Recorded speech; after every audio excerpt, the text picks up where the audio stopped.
السلام علیکم ورحمۃ اللہ وبرکاتہ، نحمدہ ونصلی علی رسولہ الکریم، اما بعد، فاعوذ باللہ من الشیطان الرجیم، بسم اللہ الرحمن الرحیم، رب اشرح لی صدری ویسر لی امری واحلل عقدۃ من لسانی یفقہوا قولی۔ الحمدللہ آج ہم سب رمضان راشن کے بارے میں اکٹھے ہوئے ہیں کہ اس کے بارے میں کچھ گفتگو کی جائے، اس کانسیپٹ کو سمجھا جائے کہ ہم یہ کام کیوں کرتے ہیں اور پھر اس کام کو ہمیں کیسے کرنا چاہیے، اس کام کا فائدہ کیا ہے اور کیا یہ واقعی کرنا بھی چاہیے یا نہیں، اور اگر کرنا چاہیے تو کس طریقے سے کرنا چاہیے تاکہ ہم اللہ سبحانہ و تعالیٰ سے اجر لے سکیں اور ہم اپنے مسلمان ہونے کی حیثیت سے جو ذمہ داریاں ہیں ان کو بھی پورا کر سکیں۔ کھانا کھلانے کے بارے میں قرآن مجید کے اندر سورۃ الانسان میں اللہ سبحانہ و تعالیٰ فرماتے ہیں وَيُطْعِمُونَ الطَّعَامَ عَلَى حُبِّهِ مِسْكِينًا وَيَتِيمًا وَأَسِيرًا إِنَّمَا نُطْعِمُكُمْ لِوَجْهِ اللَّهِ لَا نُرِيدُ مِنكُمْ جَزَاءً وَلَا شُكُورًا، اور خود کھانے کی محبت کے باوجود وہ مسکین اور یتیم اور قیدی کو کھانا کھلاتے ہیں اور انہیں کہتے ہیں کہ ہم تمہیں صرف اللہ کے چہرے کی خاطر کھلاتے ہیں، ہم تم سے نہ کوئی بدلہ چاہتے ہیں اور نہ شکریہ۔ یہ اہل ایمان کی صفت بیان ہوئی ہے، جو لوگوں کو جن میں مسکین، یتیم اور اسیر شامل ہیں اللہ کی محبت میں اور کھانے کی محبت کے باوجود ان کے کھانے کا انتظام کرتے ہیں، یعنی مسکینوں کے کھانے کا انتظام کرتے ہیں، یتیموں کے کھانے کا انتظام کرتے ہیں، قیدیوں کے کھانے کا انتظام کرتے ہیں، اور یہ خالصتاً اللہ کے چہرے کی خاطر کھلاتے ہیں، باوجود اس کے کہ وہ خود بھی کھانے کے محتاج ہوتے ہیں، بعض اوقات ضرورت مند ہوتے ہیں، پھر بھی وہ اوروں کو ترجیح دیتے ہیں۔ اور عمومی طور پر بھی آپ دیکھیں تو ہمارے مال میں فقراء کا حق ہے۔ سورۃ المعارج میں اللہ تعالیٰ فرماتے ہیں والذین فی اموالہم حق معلوم للسائل والمحروم، وہ جن کے مالوں میں ایک مقرر حصہ ہے سوال کرنے والے کے لیے اور اس کے لیے جسے نہیں دیا جاتا، محروم کے لیے۔ تو بیسیکلی الہدا کے جو کھانا کھلانے اور راشن تقسیم کرنے کے پروجیکٹس ہیں، یہ ایسے ہی محروم لوگوں کی مدد کے لیے ہیں، مساکین کے لیے ہیں، ایسے لوگوں کے لیے کہ جو اپنی ضروریات صحیح طور پر پوری نہیں کر سکتے، اور سب سے بنیادی اور پہلی ضرورت انسان کی کھانا پینا ہوتی ہے۔ سال بھر جو پروجیکٹ چلتا ہے وہ تو تعاون المسکین کا ہے، الہدا دسترخوان کا ہے، لیکن ہر سال کئی سالوں سے الحمدللہ ہم سب سالانہ رمضان کی آمد کے موقع پر، جو کہ نیکیوں کمانے کا ایک بہترین موقع ہے، ہم راشن تقسیم کرتے ہیں، اور یہ سلسلہ کئی سالوں سے چلا آ رہا ہے، کیونکہ اسلام میں ایسے لوگوں کو، ضرورت مند لوگوں کو کھانا کھلانے کا حکم بھی دیا گیا ہے۔ نبی صلی اللہ علیہ وسلم نے فرمایا بھوکے کو کھانا کھلاؤ، بیمار کی تیمارداری کرو اور قیدی کو رہائی دلاؤ۔ اور دوسرے کو کھانا کھلانا ایک کٹھن کام بھی ہے، جیسے کہ قرآن مجید میں آتا ہے فَلَقْتَحَمَ الْعَقَبَةَ وَمَا أَدْرَاكَ مَا الْعَقَبَةُ فَكُّ رَقَبَةٍ أَوْ إِطْعَامٌ فِي يَوْمٍ ذِي مَسْغَبَةٍ يَتِيمًا ذَا مَقْرَبَةٍ أَوْ مِسْكِينًا ذَا مَتْرَبَةٍ۔ پھر وہ مشکل گھاٹی میں نہ گھسا۔ یہ مشکل گھاٹی کیا ہے، اور تجھے کس چیز نے معلوم کروایا کہ وہ مشکل گھاٹی کیا ہے؟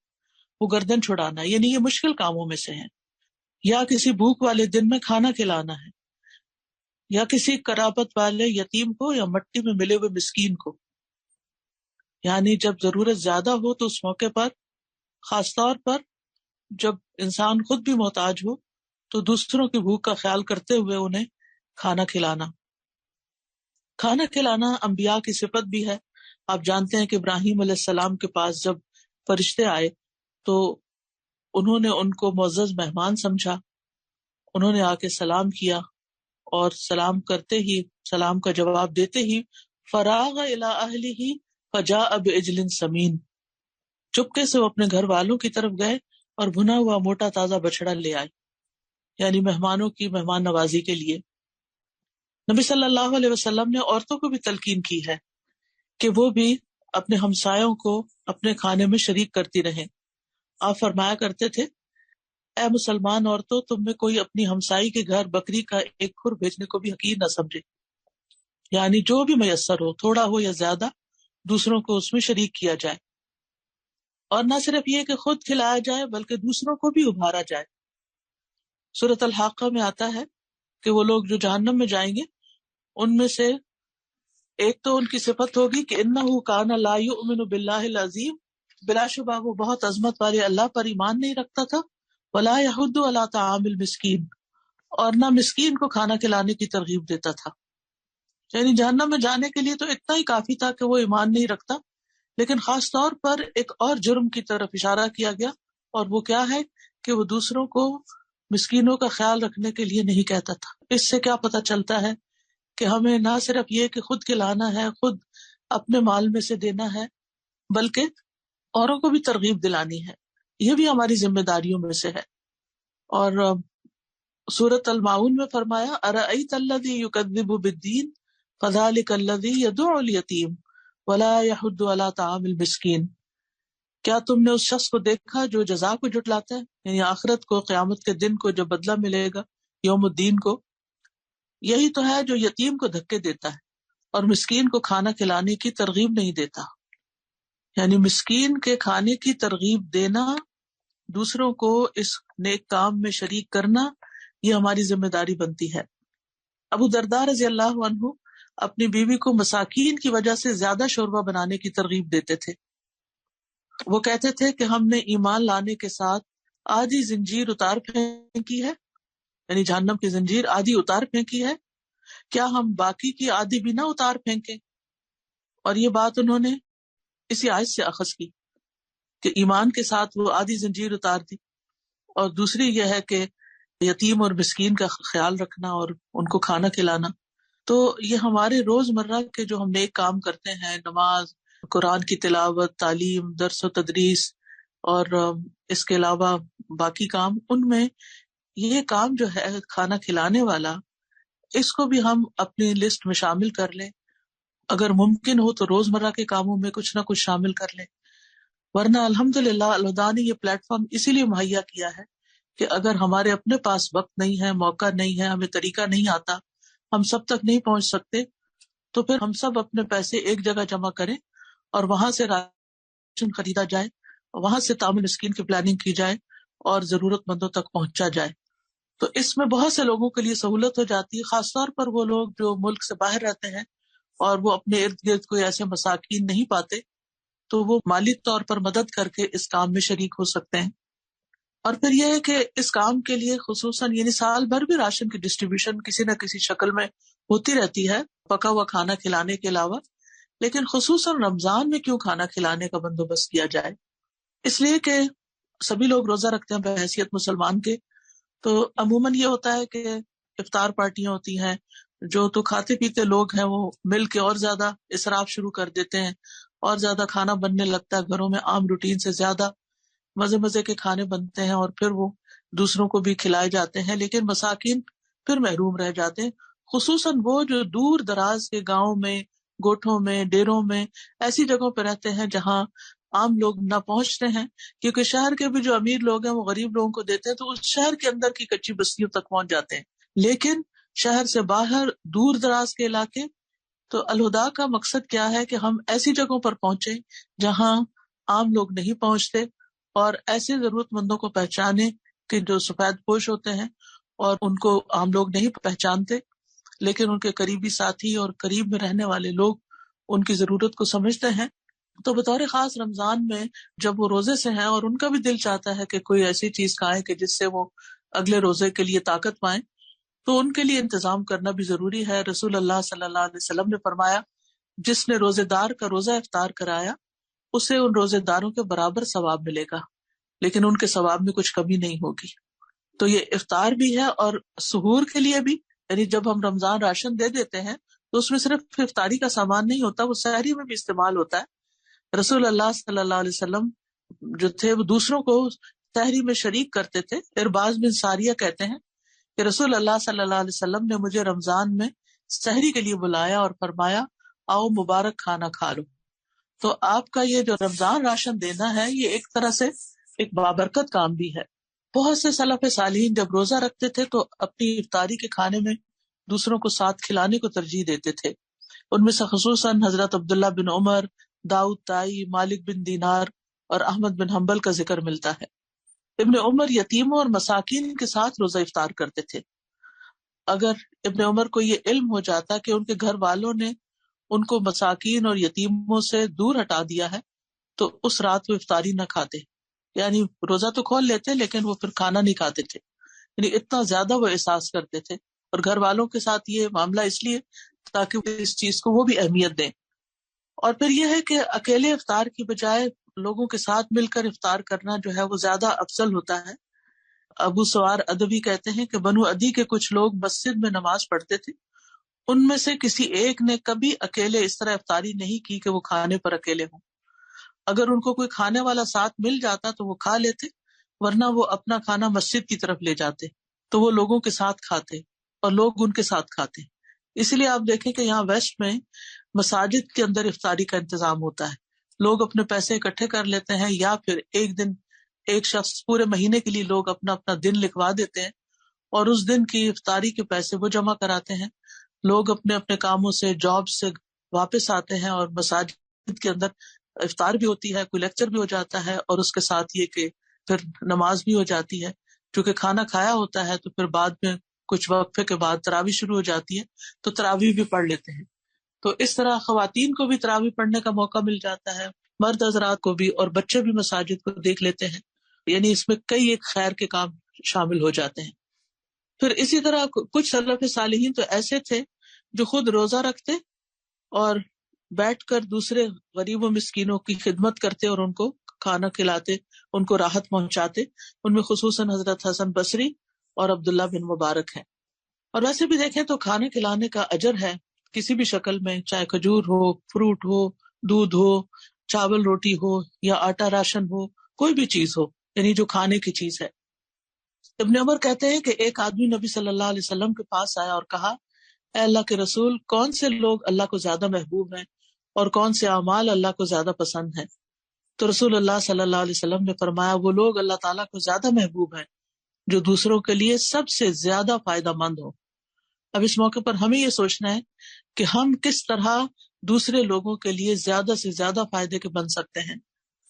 اور اللہ عز و جل کے نزدیک سب سے پسندیدہ اعمال یہ ہیں: کسی مسلمان کو خوش کرنا، یا اس سے کسی تکلیف کو دور کرنا، یا اس کا قرضہ ادا کر دینا، یا اس سے بھوک کو دور کرنا. اور پھر یہ ہے کہ انسان خود بھی کھاتا ہے تو وہ بھی صدقہ شمار ہوتا ہے، بچوں کو کھلاتا ہے وہ بھی، بیوی کو کھلاتا ہے. نبی صلی اللہ علیہ وسلم نے فرمایا، تمہارا اپنے آپ کو کھلانا تمہارے لیے صدقہ ہے، تمہارا اپنے بیٹے کو کھلانا تمہارے لیے صدقہ ہے، تمہارا اپنی بیوی کو کھلانا تمہارے لیے صدقہ ہے، تمہارا اپنے خادم کو کھلانا تمہارے لیے صدقہ ہے. یہ وہ صدقہ نہیں جو مساکین کے لیے ہوتا ہے، اس سے مراد یہ ہے کہ یہ بھی ایک نیکی کا کام ہے. اور پانی کا ایک گھونٹ پلانا بھی صدقہ ہے. اور معمولی چیز بھی، جیسے ایک حدیث میں آتا ہے نا کہ آپ صلی اللہ علیہ وسلم نے فرمایا کہ اپنے اور آگ کے درمیان میں آڑ بناؤ، خواہ کھجور کے ایک ٹکڑے سے ہی کیوں نہیں، یعنی اس کو ہی صدقہ کر کے. اور پھر خاص طور پر جہاں بیوہ خواتین ہوں، یتیم بچے ہوں، مساکین ہوں، ان کے لیے جو دوڑ دھوپ کرتا ہے، ان تک یہ سب کچھ پہنچاتا ہے، چاہے آپ فنڈ ریزنگ کر رہے ہوں، پیسے اکٹھے کر رہے ہوں، پیسے گن رہے ہوں، پیسے ان سے راشن خرید رہے ہوں، اور راشن خریدنے میں جتنا بھی پروسیس ہے وہ سب، پھر اس کے بعد ڈسٹریبیوشن کا جتنا مرحلہ ہے، یعنی ان کے گھروں تک جب تک چیز پہنچ نہیں جاتی تو یہ ساری دوڑ دھوپ ہے. نبی صلی اللہ علیہ وسلم نے فرمایا، بیوہ اور مسکین کے لیے دوڑ دھوپ کرنے والا ایسا ہے جیسے کہ اللہ کے راستے میں جہاد کرنے والا، یا رات کو نماز قائم کرنے والا اور دن میں روزہ رکھنے والا. یعنی اتنا زیادہ اجر ہے ایسے محروم لوگوں کی خدمت کرنے میں. اسی طرح یتیم بچوں کے کھانے پینے کی ذمہ داری لینا، نبی صلی اللہ علیہ وسلم نے فرمایا، جو شخص مسلمان ماں باپ کے کسی یتیم بچے کو اپنے کھانے اور اپنے پینے میں اس وقت تک شامل رکھتا ہے جب تک وہ اس مدد سے مستغنی نہیں ہو جاتا، یعنی خود کمانے لگ جائے، تو اس کے لیے یقینی طور پر جنت واجب ہو جاتی. یعنی جو یتیم کا خیال رکھتا ہے اس کی بات کی جا رہی ہے. اور پھر یہ ہے کہ ہم جو بھی خرچ کرتے ہیں یہ اللہ سبحانہ تعالیٰ کے پاس جا کر بہت، یعنی اجر و ثواب میں بڑھتا چلا جاتا ہے. رسول اللہ صلی اللہ علیہ وسلم نے فرمایا، بے شک اللہ تم میں سے ہر ایک کی کھجور اور لقمے کو اس طرح بڑھاتا ہے جیسے تم میں سے کوئی آدمی اپنے گھوڑے کے بچھیرے کو بڑھاتا ہے، یہاں تک کہ وہ احد پہاڑ کے برابر ہو جاتا ہے. یعنی چاہے کھانے کا ایک لقمہ ہو یا کھجور ہو، وہ ہم اللہ کے راستے میں دے دیتے ہیں تو اللہ کے ہاں احد پہاڑ جتنا وہ، یعنی اجر و ثواب جمع ہو جاتا ہے. اور ویسے بھی قیامت کے دن آپ دیکھیں کہ ہر شخص اپنے صدقے کے سائے میں ہوگا، یہاں تک کہ لوگوں کے درمیان فیصلہ ہو جائے۔ ابو الخیر کے بارے میں آتا ہے کہ کوئی دن ایسا نہیں جانے دیتے تھے جس میں کوئی چیز، خواہ میٹھی روٹی یا پیاز یا اسی طرح کی کوئی نہ کوئی چیز صدقہ نہ کرتے، یعنی کچھ نہ کچھ وہ روزانہ ضرور دیتے تھے۔ اسی طرح نبی صلی اللہ علیہ وسلم سے پوچھا گیا کہ کوئی ایسی چیز بتا دیں جس سے جنت لازم ہو جائے، تو آپ نے فرمایا حسن کلام اور کھانا کھلانے کو لازم پکڑو۔ اور اب یہ ہے کہ یہ بات تو اچھی طرح واضح ہو گئی ہے کہ ہمیں یہ کام کرنا ہے اور کیوں کرنا ہے۔ یہ تو کیوں کا جواب ہے کہ اللہ کی رضا کے لیے کرنا ہے، اپنی عاقبت سنوارنے کے لیے کرنا ہے، اور کس کے لیے کرنا ہے وہ بھی ان حدیث سے واضح ہو گیا ہے۔ اب یہ ہے کہ کیسے کرنا ہے۔ ایک تو یہ ہے کہ آپ اپنے انڈیویجول لیول پر، انفرادی طور پر، اپنے گھروں میں، اپنے آس پاس محلے میں، اپنے نیبرز میں، اپنے قریبی کسی بستی میں ضرورت مندوں کو دیکھیں، وہاں پر آپ اس چیز کو پہنچائیں۔ دوسرا یہ ہے کہ وہ لوگ جو آپ کے قریب نہیں ہیں، دور ہیں، وہ آپ تک نہیں پہنچ سکتے، آپ خود ان تک نہیں پہنچ سکتے، تو ان کے لیے بھی راشن کا انتظام کریں۔ اور اسی مقصد کے لیے الہدا کے پلیٹ فارم پر رمضان راشن کا اہتمام کیا جاتا ہے، اور ایسے لوگ جو مستحق ہیں، جس فقراء ہیں، محتاج ہیں، ان تک پھر یہ راشن پہنچایا جاتا ہے۔ اس کے لیے ایک تو یہ ہے کہ آپ کھانے پینے کی چیزیں لا کر اکٹھی کر دیں، اور پھر کوئی ٹیم بیٹھے ان کو سارٹ آؤٹ کرے، اور پھر وہ اٹھائے اور پھر ٹرانسپورٹ کرے اور لے جائے، تو یہ بہت مشکل کام ہے۔ اور دوسرا یہ ہے کہ آپ پیسے جمع کروائیں اور ان پیسوں سے ایک جگہ پر راشن خریدا جائے۔ جب اکٹھا خریدا جاتا ہے تو وہ سستا بھی ہوتا ہے، اور پھر وہاں ایک سسٹمیٹک طریقے سے اس کو پیک کروایا جائے۔ جیسے پچھلے دنوں آپ نے دیکھا ہوگا تصویروں میں جو افغانستان میں سامان بھجوایا گیا ہے، وہ کتنے سسٹمیٹک طریقے سے پیک ہوا اور وہ وہاں تک پہنچایا گیا۔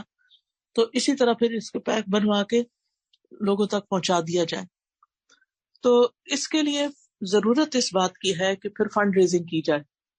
فنڈ ریزنگ کے لیے ایک تو یہ کہ ہم اپنے ذاتی مال میں سے کچھ دیں، اس میں سے زیادہ سے زیادہ جمع کر لیں، جتنا بھی کوئی دے سکتا ہے۔ ایک بیگ، اگر ایک بھی نہیں تو اپنے مثلاً آپ گھر کے 5 افراد ہیں تو ہر ایک کی طرف سے اگر 1,000 روپیہ جمع ہو تو 5,000 کا ایک بیگ آ جائے گا۔ اگر آپ میں سے ہر ایک اپنے گھر والوں میں سے ہر بندے کی طرف سے ایک بیگ کو اسپانسر کرے تو وہ بھی ہو سکتا ہے، اگر اللہ نے آپ کو اس کی توفیق دی۔ پھر اگر اللہ تعالیٰ نے آپ کو اس سے آگے کی توفیق دی ہے کہ اپنے والدین کی طرف سے جو زندہ ہے یا فوت ہو چکے ہیں ان کی طرف سے صدقہ کریں۔ پھر آپ یہ کہ آپ ایک نیت یہ کر لیں کہ جتنے بھی آپ کی فیملی کے جو عزیز پیارے فوت ہو چکے ہیں ان سب کے ثواب کے لیے ایک بیگ دے دیں۔ تو اس طرح کر کے یعنی کہ اگر ہر فیملی خود بھی اور پھر اپنے رشتہ داروں کو بھی موٹیویٹ کر کے بہت ایک ڈگنیفائڈ وے میں، بہت اچھے طریقے سے، کیونکہ دوسروں کو بھی تلقین کرنا اور ان کو بھی ابھارنا ضروری ہے۔ تو انشاءاللہ جب آپ یہ کام کریں گے تو اللہ سبحانہ وتعالیٰ آپ کو اس کی جزا دے گا۔ جی استاذہ جی، اگر میں نے 50-100 بیگ ایک دکان سے خریدنے ہیں تو اس میں بس دکان سے خریدا، بٹ گیا، ختم۔ الہدا جو مزید جو ایکسپینسز کرتے ہیں، مثال کے طور پر اس پہ جو ہیومن ریسورس لگتا ہے، اس کی ٹرانسپورٹیشن کہاں کہاں تک پہنچا رہے ہوتے ہیں، لیبر، ڈسٹریبیوشن کے لیے ٹیمز جاتی ہیں، ان کو ریسیونگ لینی ہوتی ہے، انڈیویجول ریسیونگ ہر پرسن کی لے کے آتے ہیں، اس کے لیے پیپر، اس کے لیے جو کچھ بھی چیزیں لگتی ہیں، مٹیریل، اور سب سے بڑھ کے ہمارے ٹیکسز۔ پاکستان میں عام دکانوں سے جب ہم خرید رہے ہوتے ہیں، مجھے نہیں پتا کیا ٹیکسز کا، یہاں پہ تو بہت ہی، مجھے نہیں لگتا کہ ٹیکسز دیے جاتے ہوں گے یا کیا ہے طریقہ کار۔ ہم ایز این الہدا آرگنائزیشن ہمیں پورے ٹیکسز دینے ہوتے ہیں، اور جس کی ایک کافی بڑا فرق آ جاتا ہے ایک عام دکان سے خریدنے میں اور ایک اس پروسیس سے خریدنے میں۔ تو یہ چیز اسٹاف کو بھی پتہ ہونی چاہیے کہ بہت سی ایڈیشنل چیز ہوتی ہے آرگنائزیشن لیول پہ کام کرنا اور ایک ذاتی گھریلو لیول کے اوپر کام کرنے میں۔ جی، بات یہ ہے نا کہ لوگوں کو یہ بتانا ضروری ہے۔ آپ محلے کی دکان سے خرید کے محلے کے غریب کو دے دیں، یہ تو سستا پڑے گا، لیکن اگر آپ سندھ کے کسی دور دراز گاؤں میں تقسیم کرنا چاہتے ہیں تو اس کاسٹ میں تو نہیں تقسیم ہوگا جو آپ اپنے محلے کے اندر کر رہے ہیں۔ تو کیا ان تک نہیں پہنچایا جائے گا جو دور دراز مساکین ہیں، یعنی جن تک پہنچنا بھی ضروری ہے اور وہ خود ہم تک نہیں پہنچ سکتے؟ تو یہ بات سب کو معلوم ہونی چاہیے، ورنہ اپنے ہی ساتھی شک کرنے لگتے ہیں کہ شاید الہدا اپنے پاس پیسے رکھ لیتا ہے اور مہنگی چیزیں خریدتا ہے. تو یہ آپ نے بہت اچھا کیا کہ ٹیکس کا بھی بتایا کہ ٹیکس بھی پڑتا ہے، اور اس کے ساتھ یہ کہ ٹرانسپورٹیشن کی کاسٹ ہوتی ہے، اور دیگر جو لوگ اس کام پہ لگے ہوئے ہوتے ہیں ان کی تنخواہیں اور لیبر کا خرچہ بھی ہوتا ہے. تو یہ ساری چیزیں مل کے اس پیکج کو اناؤنس کیا جاتا ہے. اللہ تعالیٰ آپ سب کو جزائے خیر عطا کرے اور ہمارے اس کام میں برکت ڈالے، اور حقیقت میں جو مستحق لوگ ہیں ان تک ہم پہنچ سکیں. سبحانک اللہم و بحمدک، اشہد ان لا الہ الا انت، استغفرک و اتوب الیک. السلام علیکم و رحمۃ اللہ وبرکاتہ.